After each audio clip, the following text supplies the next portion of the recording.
I do what I do. Grinning at the thought of mass deportation of foundational Black America. Let's be real about who you are. You were vetted. You were pre-screened. You were filtered. You were sanitized. You were selected, not for resistance, but for submission. You don't get past U.S. immigration if you're a rebel. You get in if you behave. So don't get it crossed up. These folk coming up in here talking about whatever the hell they talking about, these are not freedom fighters. They're flight runners. They don't represent the warrior spirit of their people, whether it's Haiti or Jamaica or Trinidad or Ghana or Nigeria. That ain't them. That warrior spirit was left behind with them. These folk, these immigrants over here, first generation, second generation, all of them, they represent the buffer class, the ones who chose to assimilate, to pacify, and when needed, they'll snitch. So let's stop pretending they speak for Jamaica. Stop pretending you speak for Haiti. Stop pretending you speak for Nigeria or Brazil. You don't. You speak for the United States State Department that flew you in. You speak for the NGO that handpicked your black behind or your brown behind.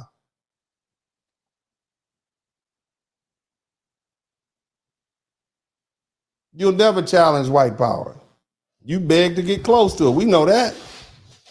The ones who flee to the United States, the ones who get vetted and approved through immigration systems that are designed to select the docile and compliant, non-disruptive people. These are not warriors. They're not the ones who will fight. That's why they want you Black Americans to come out there and fight for them, because they ain't got no fight in them. Here they are being deported and whatnot. They want black folk to black Americans to come out and fight for them, because these are runners, not gunners. They don't represent the people they left behind. And so we need to stop pretending they do. See, what we're seeing in these immigrants here in the United States, whatever country they come from, especially the Black and brown, this is the top 10% of their class. These people are bougie in their countries. They come from the elite in their countries, especially the African immigrants. They come over here with PhDs. Because they come from the elite. You're over there stealing money from your own people. That's why you got these banana republics. The average person in Nigeria is pooping in a hole. Because you confiscate all the NGO money. So your own people suffer because of your greed. You didn't come here to fight oppression. You came here to assimilate and gain access and serve as buffers. And the same ones are so quick to criticize foundational Black Americans for not working harder and not getting along or complying too much. You comparing yourself with average Black folk who are still suffering with the same things that many of our ancestors had to deal with. You don't consider yourself, you don't compare yourself to the upper echelon of foundational Black Americans. You compare yourself to the regular brothers and sisters on the street. You dare not compare yourself to somebody who's in the upper echelon.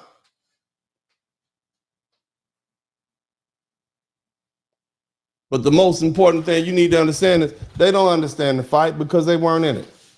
They were running from their fight. And now when they got a fight on their hands over here, they want us to fight. Let's be real. Many of these immigrants didn't form anti-foundational Black American opinions after they arrived to the United States. They were trained to think like this way before they even got off the plane. That disdain you hear in their voices, that smug superiority, that's why, they can say stuff like, y'all need to work harder, even though we built this country. You see? It was inherited, it's conditioned. is taught at home by their elite family members who groom them to avoid us at all costs. These are the same black people you want us to unify with. All you Pan-Africanists, this is who you want me to unify with? People who want to talk down to me as a foundational black American, who want to denote the fact that our people were enslaved? As if that's some sort of badge of shame? In countries across the Caribbean and Africa, the middle and upper middle classes, the ones most likely to afford or qualify for immigration, teach their children this. When you go to America, stay away from those black Americans. They're lazy, they're violent, they're drug dealers, they're trouble. That's not a guess, that's a fact. Ask any Caribbean immigrant who's being honest about it. And before their children even step foot on U.S. soil, they're drilled with stereotypes, not from Fox News or Hollywood, but from their own families. Elite mothers and fathers warn their sons not to date or marry foundational black American women. Aunties tell their daughters and black American men are criminals and deadbeats. Uncles tell them not to end up with like some American Negro. That's that colonized mindset. It didn't just stay in Africa or the islands. It traveled with them. Let's be clear. These aren't just personal family biases. This is colonial residue handed down from generations, trained to view proximity to whiteness as superiority. The Spanish, the Dutch, all use the same playbook. They created buffer classes of good blacks who mimic white values and distance themselves from the savages. That training didn't disappear with independence. It just went private. It moved into the homes, the churches, the schools, and the media systems of the post-colonial nations. And what group of people has been most consistently defiant toward white supremacy, refusing to assimilate and refusing to submit? Foundational black Americans. So we became the target. Not because we failed, but because we refused to bow. So here's the thing. By the time these vetted immigrants who own this internet right now complaining about lack of unity because we won't step in front of ICE for them, somebody put the ICE hotline in the chat room. Somebody please put that DHS hotline in, please. I need to put that up. Put the DHS hotline in the chat room, please, somebody.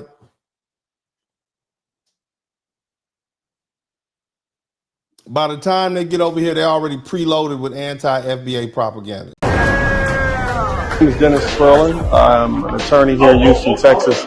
My mandate is to be an advocate for black men. Dennis Spurling, got the mic on fire. Black father, I have black son. Tune in, weekly feeling inspired. From the heart, real talking night. Every episode brings to life. Subscribe, hit the like, won't you dare. My wisdom. Share the love, you know it's fair. Join us every cold outside. Listen, King coming. Drop some coins in the collection plate. Alright, let me roll out. Comment below, let's start the chat. Insight so deep, like we said. Together vibing, no need to wait. And it's burning always. What's up? Welcome to the broadcast. Hit the like, won't you dare. Share the love, you know it's fair. Join us every week, don't be late. Drop some coins in the collection. Yeah, they peso trick. Some of y'all can't help it. Some of y'all can't help tricking. Some of y'all got a soft spot for her. You enjoy the ride, come say hi. Catch the wave, don't pass by. Lifted spirits, always in sight. In this podcast, joy takes flight. Subscribe,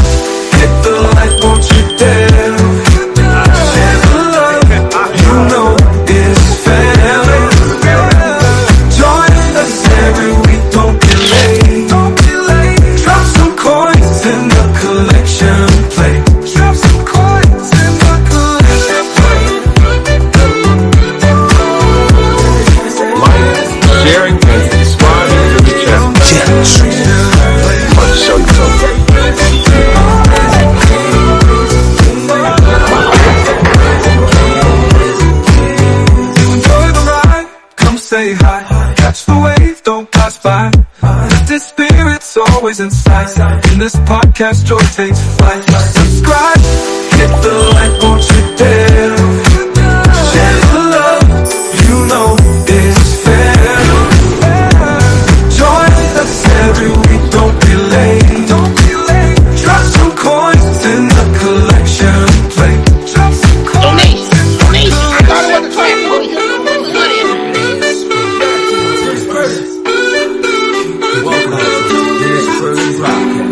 Hey man, I do what I do. You know that.